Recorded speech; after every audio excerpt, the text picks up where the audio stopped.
When it started, the tide was high on the San Pedro waterfront, and a hot-tempered kid had murder on his mind. But there was a knife at my throat, a beating under the piers, and a corpse on the beach before the tide went out again, and the kid was finally stopped. From the pen of Raymond Chandler, outstanding author of crime fiction, comes his most famous character in The Adventures of Philip Marlowe.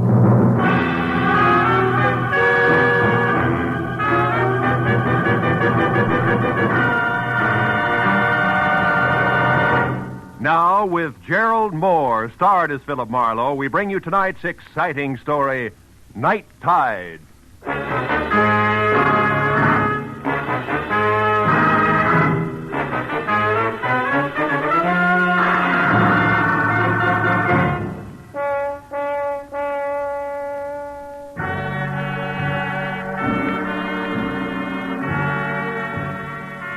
It all happened in San Pedro, the harbor of Los Angeles. The lights on the ships were fuzzy through the wet mist that creeps up out of the ocean every night. And I drove slowly looking for the establishment of Mike Basso, my new client. One side of the crooked street was nothing but the smell and the sound of oily salt water sloshing through the pilings beneath the piers. On the other side was a tangle of warped, dingy buildings, equipped to satisfy the thirsts of reckless men who never get beyond the waterfront of any port. The foghorn out on the breakwater began to bellow as I parked near a U-shaped pier, labeled Basso Docks Private, and walked past a line of moored fishing boats to a squat two-story office.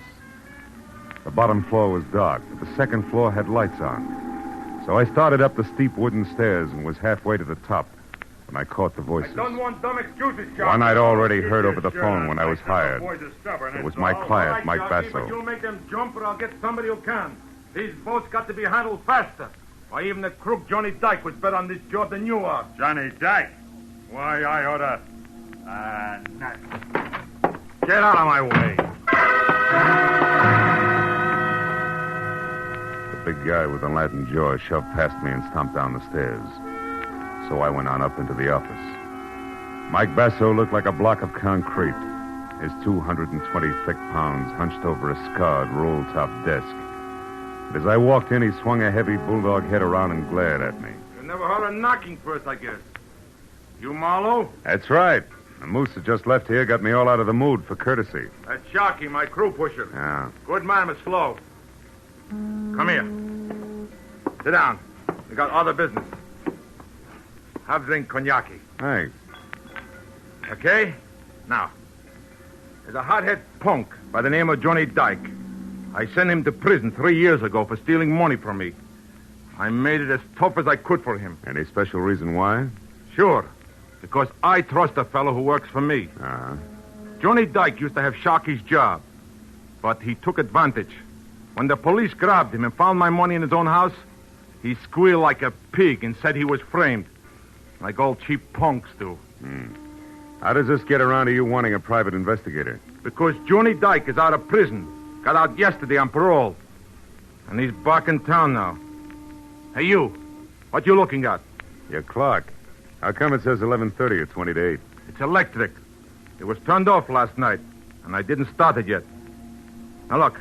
I was here with Ed Giles when he heard some noise on my private launch out there. He went down to see about it, and... Who's Ed Giles? My general manager. While he was gone, the lights went out in here. That's when I got clubbed on the head.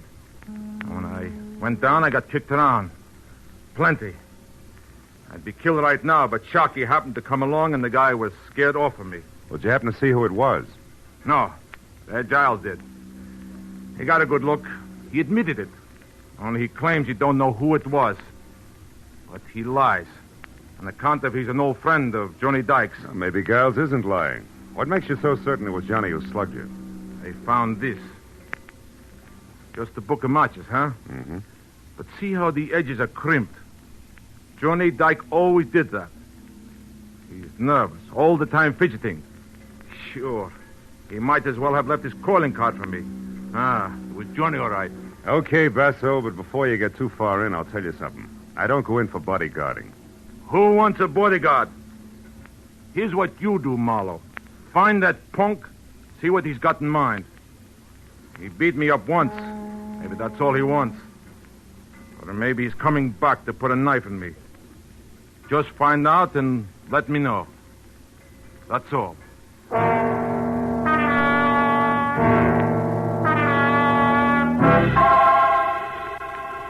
I looked out at the fishing boats along the pier, gently nudging each other, while Mike Basso told me that Johnny had a blonde wife named Christine, who ran the Albatross Cafe, and that Ed Giles lived alone in a house at 43 Terminal Road.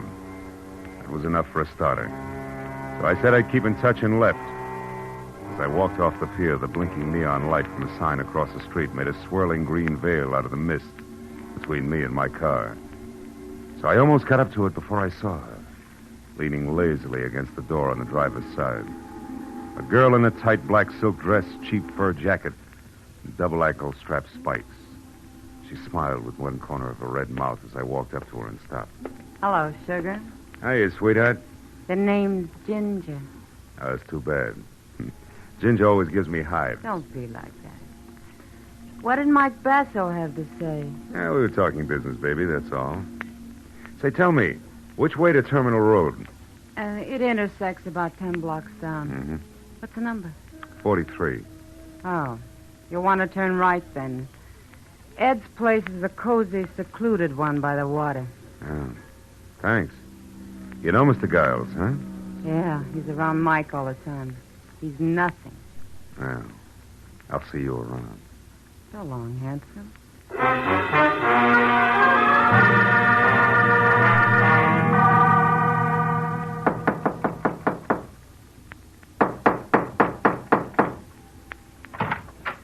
Yeah? You want something? You Giles, Mike Basso's man? Yeah. So what? I'm Marlowe, private detective. I'm looking for Johnny Dyke. Why'd you come here? Because you're a friend of his, the only one? I haven't seen or heard from him, so I'm afraid I can't help you. Now, wait a minute. Let's go inside. I'd like to talk about the kid. Now, look. He's put himself in a pretty hopeless situation coming back here to Pedro. What do you think? Because he's got enemies like Mike Basso and Sharkey? Yeah. What's he going to do? Fight it out or be smart and leave town? Listen, private investigator, I told you once. I don't know because I haven't seen him. You're a liar. You saw him last night. You're working for Mike, aren't you? Get out, beat it. Don't shove. I'll shove harder than that, brother. Okay, Giles. We'll try it the hard way. Now, where's Johnny? I don't know. Come on, get up, get up. Let's play again. You saw him last night, didn't you? Didn't you? All right. I saw him about 11:30. I was standing on the deck of Mike's launch when I heard a commotion and looked up. I saw Johnny jump down the stairs from Mike's office and run off the pier. I haven't seen him since, and that's the truth. Okay. Sorry I had to make a squeal on a friend. Now, where's the Albatross Cafe? The Albatross? Yeah. On the corner of Front and Castle Avenue. But look, can't you leave Chris out of this? She's a good kid. She's been through a lot already. Think Johnny's going to leave her out of it? Besides, it's for her own good that I want to see her. Yeah, I suppose you're right. But I'll tell you something for your own good, too, Marlowe. If you find Johnny Dyke, don't push him too hard.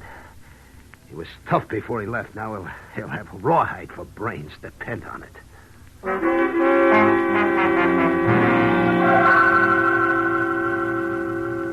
At the corner of Front and Castle, I spotted the Albatross Cafe. Half on land, half teetering on a set of spindly stilts, ringing the high water mark with jagged lumps of barnacles.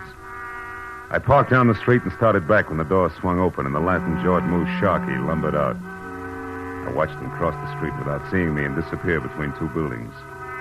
I waited a couple of minutes and then I went in. Took a booth near the front. The place was neat and clean, even to tablecloths. A soft, brown-eyed blonde in a crisp peasant dress picked up a menu and came over. Good evening, sir. Chris? Yeah? Oh. Well, Chris, it's probably not on the menu around here, but how about a double order of plain facts, straight? What are you talking about? Johnny. You remember Johnny Dyke, your husband? Who are you, mister? Private detective named Marlowe. All I want to do is talk to him, Chris. Just talk. Is he here? No, I haven't seen him. He hasn't even called me. How do you feel about this bird known as Sharky? He's a liar. Oh? He always crowded Johnny, and now he's got his job.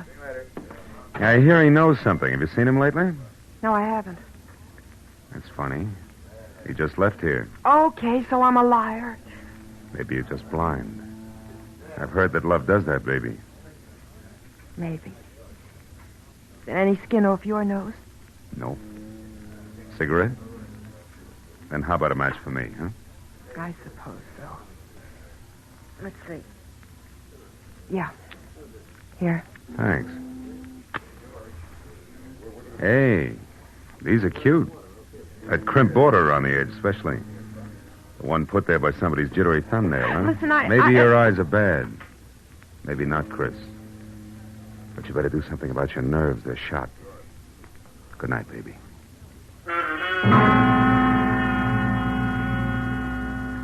I didn't look back, but I knew she was watching me all the way out the door and down the street, so I made it real good as far as the next block and around the corner. Then I doubled back fast and stayed in the shadows until I got within sight of the Albatross Cafe again. And in time to see a man ease out a side door and slip out of sight among the pilings under the building.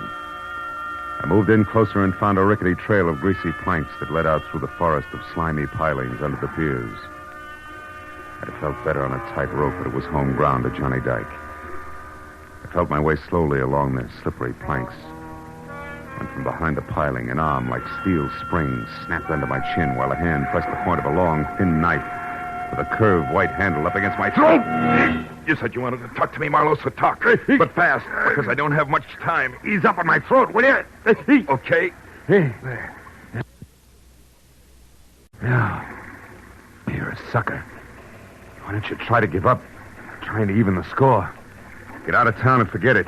Yeah, sure. Sure, to you, that's easy. You didn't spend 3 long years in the cooler for something you didn't do. I'm going to get even, all right. I don't know how for sure yet, but I will. You'll wind up right back in the coop, sucker. If it keeps this time, is it going to be worth it? Could be. I was a good boy up there. Every time I wanted to slug a guard, I said, Mike Basso to myself instead. Now I got it all bottled up inside me. I'm not going to carry all that hate around forever. I'm going to get rid of it, and there's only one way to do it. Ed Giles was right.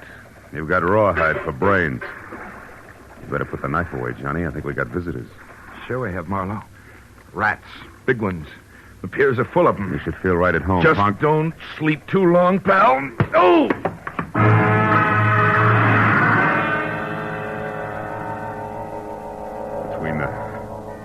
Between the throbbing in my head and the numbness across my shoulders where my back had struck the planks, it took me 5 minutes to get to my feet and another 5 to climb up to street level. By then, the pier was deserted. So I headed for the Basso docks on the double with the unpleasant answer to my client's question, plus the added attraction that I'd even seen the knife Dyke intended to use. I still had a block to go when I saw a hulk that had to be Sharkey stride off the pier and turn in my direction. When he got close enough, I hailed him. Yeah, I'm Sharky. What do you want, bud? Is Mike still in the office? Who wants to know? Come on, this is no time to stall. Heavy, I'm Marlowe. I'm working for him. I got a message you won't keep. Is he there or no? No. The office is locked up. He's gone. I'm looking for him myself. Why? What do you want him for? Because I'm pretty sure that Johnny Dyke is holed up in the back room of the Albatross Cafe. Yeah, I only wish you were right, Sharky, but you're about a half hour too late. Hey, what was that? Came from up the street there. Yeah, let's go, Sharky. Maybe we're both too late. Let's find out. Yeah. Hey, what? The dame by the guardrail. That's Ginger, a pal of Mike Basso's. Yeah, you're right. Ginger! Ginger, what's the matter? What happened? Go down there. Take a look, will you? I'm scared. Down where, Ginger? In the water. I think maybe I'm going to be sick. Marlowe. Hey, Marlowe, come here. Look. Holy smoke. That's Mike down there with a knife in his back. Yeah. A long, thin knife with a curved white handle. Belongs to a guy named Johnny Dyke.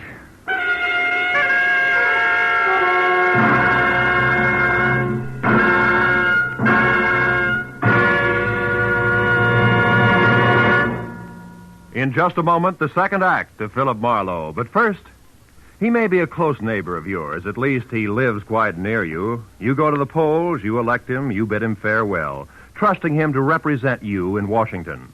From then on, what happens to your congressman in the nation's capital? What pressures are brought to bear on him? In how many hundreds of fields must he rapidly become a good expert? Why does he vote as he does? Tomorrow night on CBS, you'll hear Ralph Bellamy, star of radio, stage, and screen, playing a typical freshman congressman in the 81st Congress. His story will be a drama taken from interviews and talks with many regular congressmen, with Washington experts, with politicians, with voters like yourselves. This CBS documentary unit drama, The People's Choice, starring Ralph Bellamy, will come to you over most of these same CBS stations. Now, with our star, Gerald Moore, we return to the second act of Philip Marlowe and tonight's story, Night Tide.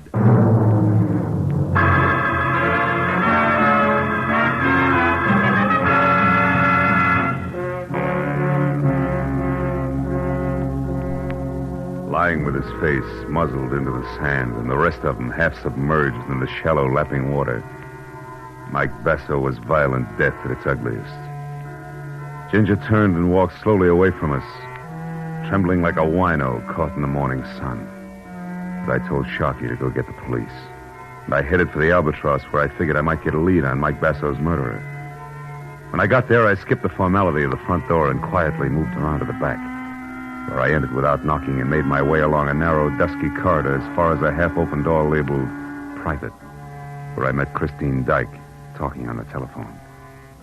She looked up and gasped at the sight of me and then slammed the phone down abruptly. I was willing to bet that the party on the other end had been husband Johnny. Nobody else. What do you want, Marlowe? Most of all, one Johnny Dyke in handcuffs. Don't bother with the my man pitch, honey, because at the moment the lyrics will make me sick. I just left a corpse that used to be Mike Basso. Basso? Dead, Marlowe? Yeah. All because of Johnny's knife that's sticking in his back, Chris. No, Marlowe. Johnny wouldn't do a thing like that. He couldn't. You're wrong, Chris. He did. Now, where is he? I don't know. You're lying, baby. You were just talking to him on the phone. You gotta know. No, I don't. He didn't say where he was or... Oh, what? Or anything about Basso being dead, so... Don't move, Marlowe.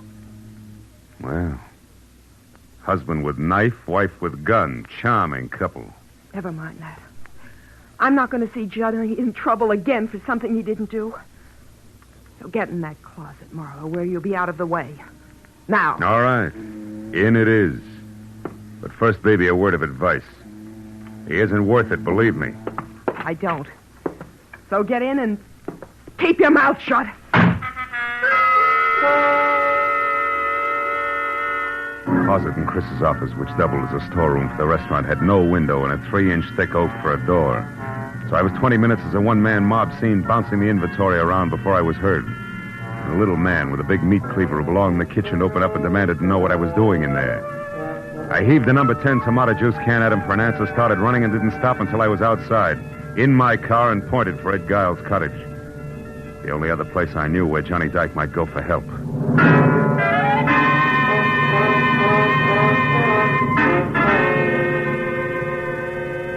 I came to a stop at the house and found Giles himself standing on the outside steps looking puzzled at a pair of taillights that were blinking out of sight. I knew I was too late. Yeah, Marlowe, it was Christine. And all upset about getting her hands on $500. Said I had to lend it to her for Johnny's sake. She say why? No, only that he needed help. Murderers usually do. Your boy Dyke just killed Basso Giles. A knife in his back. Johnny? Johnny killed Mike. About an hour ago over on the beach. Tell me, did you give her the money? Ah. She ran out of the house before I even got to my safe. Without saying anything? Without saying a word, Marlowe. I wouldn't even know she was gone yet if I hadn't heard... Heard what, Giles? The desk drawer in the living room. Come on, Marlowe, quickly. I heard the drawer open when I was inside near my safe. I wondered what she was looking for when I called for it. You got no answer. You ran outside after her, is that it? Yeah, and I... Hey, Marlowe, they're gone. The boat keys. She must have taken them for Johnny. Asking for the money was only a trick to get me out of the room. Wait a minute. What boat keys are you talking about, Giles? The master said, Marlowe. 2 keys on a large brass ring. They fit the ignition lock on any boat at the Basso docks. She knew I had them. Yeah, but she also knew that even as a friend of Johnny's, you'd balk at handing him over if you knew he'd killed Basso, right? Or are you still shielding old friends, Giles? Which is it? Don't be stupid, Marlowe. I'd draw the line someplace. All right. Now, one more question. Do you have a gun? A gun? Oh, yeah, I do. Good. And get it, because we're going to the Basso docks, Giles. Come on.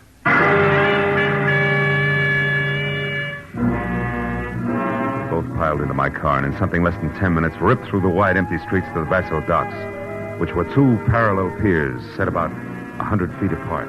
and jutting out deep into the bay with more than a score of boats moored to the inboard side of each.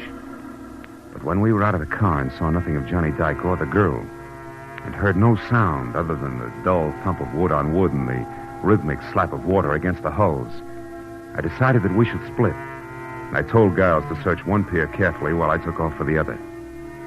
But a minute later, just as I started out alone over the oil-soaked planking, I remembered the panoramic view of the docks I'd gotten earlier that evening from Basso's office. So I stopped, then turned and ran for the flight of wooden steps that led to it. I was halfway up them when I stopped again. There was somebody ahead of me and with a key opening the office door. I crouched low and moved closer one slow step at a time toward what I knew might be Johnny Dyke. But in the next second, a light clicked on in the office, and I forgot all about being subtle and leveled the .38 in my hand at the belt buckle of the sharply silhouetted figure. It was Sharkey. I wouldn't move if I were you, Buster. Who is it? Marlowe, Sharkey. Who are you expecting? No, nobody, funny man. But I wouldn't want it to be Johnny Dyke at the moment. He might want to settle old scores. You know, Marlowe, the price for 2 murders is the same as the price for 1. So I've heard. But now, lest we stray from the subject, Sharkey, do you mind telling me what you're doing here? And don't say I'm getting personal or I will. Come on, talk up like a big boy. All right. I'm here because I don't like cops.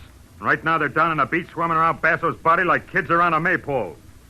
Also, I figured that before he blew, Dyke might come up here after the money he knew Basso always kept on hand. Satisfied? In a word, no. Why not? Because I buy the switch first. You're here, Sharkey, to steal that dough and let people think that Dyke took it on his way out. You can't prove that, Marlowe. Only because I haven't got time. You see, Sharkey, it's an odds-on bet that Dyke's out on one of those boats right now. Just waiting for the... What is it, Marlowe? Sharkey, what time is it? Huh? The time! Quick, what is it? It's 11:35. Why? What's that got to do with Dyke shoving off? From where I stand, everything. Now, look, Sharkey, get back down to those cops. Get them up here. And... Marlowe, look. Over there at the end of the starboard pier. It's Dyke. Yeah, and trying to get away. Go on, Sharkey. Get to the cops fast.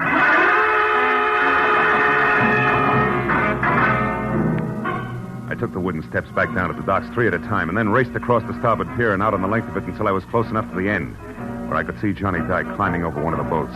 I was about to call to him to stop when I saw something else. Standing almost opposite me in the shadow of some nearby rigging, gun in hand and taking careful aim at Dyke, was Ed Giles, his fingers slowly closing on the trigger. It was too late for words, so I followed suit and fired before he did. Got him high in the shoulder. You fool, Marlowe. It's me, Giles. Dyke is out there. I know. The man who murdered Basso isn't. He's right here, Giles. What do you mean, Marlowe? But I just found out you're a liar about seeing Dyke last night from the deck of Basso's launch. You couldn't have. So what? So you weren't shielding him, Giles. You were framing him. Framing him so that you could get rid of Basso and pin his murder on Dyke, who you'd also get rid of while playing public citizen who's helping the private detective apprehend a killer. Well, what do you say, Giles? Is that it? You're a smart guy. Figure it out for yourself. Come clean, Giles, or I'll blow your head off. All right, Chris and I framed Dyke. Chris? Yeah. What are you giving me? Honest, Marlowe. We figured that we'd be in the clear with the money we took from Basso. And with Johnny well tucked away in a big, strong prison. You dirty louse. Keep talking. So we took advantage of Johnny's loud mouth and incidentally, you as well. With Basso gone, I was going to step into his spot. You're the one with the loud mouth, Giles. Well, Little Red Riding Hood. And I went for your line. Funny what a sucker a smart guy can be. He wasn't the only sucker, baby. Johnny! Stay back, Johnny. Shoot if they move an inch. She's got a gun. Shoot him, Chris. Shoot. Come on. Stay away, Johnny. Get away from me. You wouldn't shoot me, Chris. Please get You away wouldn't from shoot me. your own husband. The man you talked into running away until things quieted down. Shoot. The man you'd move heaven and earth to help so he could be shot in the back. But you can't shoot me while I'm facing you, can you? You cheap, filthy, double-crossing little scum. That's enough, Johnny. Cut it out. Okay, Marlowe. Okay.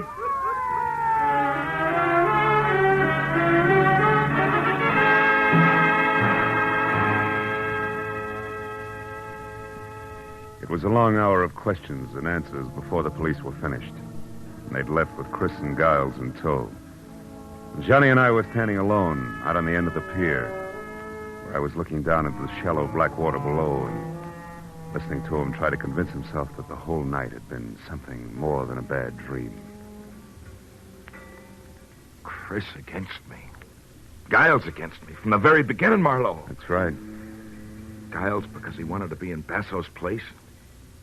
My wife, Chris, because she wanted him. That's right. When Basso hired me to see what you had in mind after that beating he'd taken from what he thought was you, but was really Giles laying the groundwork, I fell into the role of star witness. Somebody reliable enough for them both to play against. Oh, yeah, I get it. Yeah, so you could testify that at first Giles had tried to shield me like a good friend. Yeah. And in the end had to kill me when I tried to escape. Sure. And just to make sure there were no slips, Cress kept feeding you instructions under the heading of wifely advice. Yeah, it practically ran on a timetable, Johnny. Yeah. But there was one slip. I found out Giles was a liar and trying to frame, not shield you. Huh? How was that, Marlowe? Well, look, he said he saw you beat up Basso in his office at 11:30 last night when he was down on the deck of Basso's private launch, investigating a strange noise. Yeah? Well, Johnny, he couldn't have. Because at 11:30 last night, as well as 11:30 tonight, the tide was low. Of course, the launch with it. And from Basso's office, you couldn't even see the launch. Yeah. Or the other way around. From the launch, you couldn't see the office, right? That's it. So in the end, Johnny, you did have a friend who stuck by you. The sea. Yeah. I guess that's as good a place as any for me. Maybe the sooner the better. Any place in particular? No, just the sea. I'll drop you a card whenever I make port, Marlowe. After all, I really had two friends. I won't forget that. So long, fellow.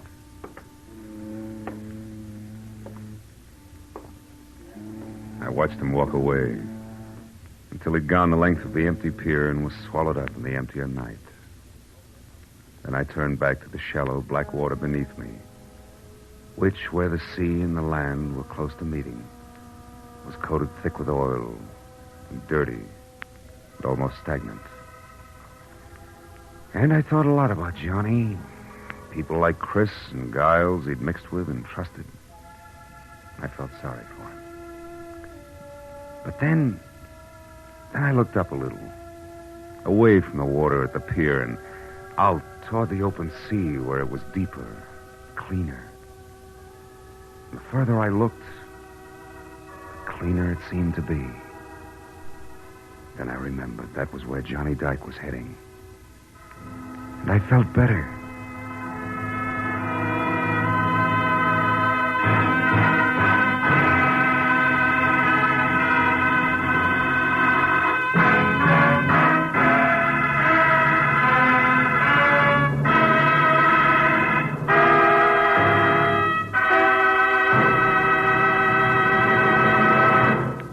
The Adventures of Philip Marlowe, created by Raymond Chandler, star Gerald Moore, and are produced and directed by Norman MacDonald.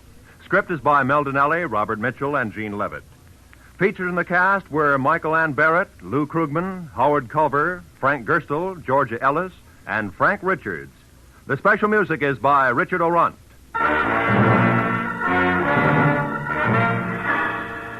Be sure to be with us again next week when Philip Marlowe says...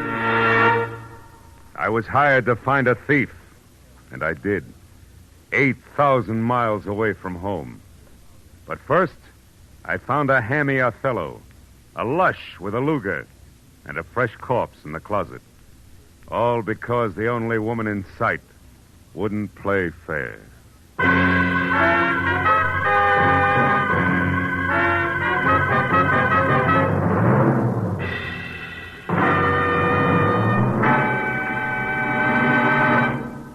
A tortoise told a household pest, goodbye, goodbye.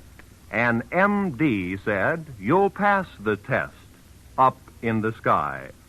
This is the newest Phantom lyric on CBS's Saturday Night Sing It Again program. And later tonight, over most of these same CBS network stations, you'll hear the Phantom himself singing them. $51,000 ride on solving the Phantom's identity and answering one more question about him. $26,000 in wonderful prizes for telling who he is. $25,000 in cash for answering the extra question. How's for listening in tonight? Phone calls go out to CBS listeners throughout the nation. This is Roy Rowan speaking. Now, stay tuned for Gangbusters, which follows immediately over most of these same CBS stations.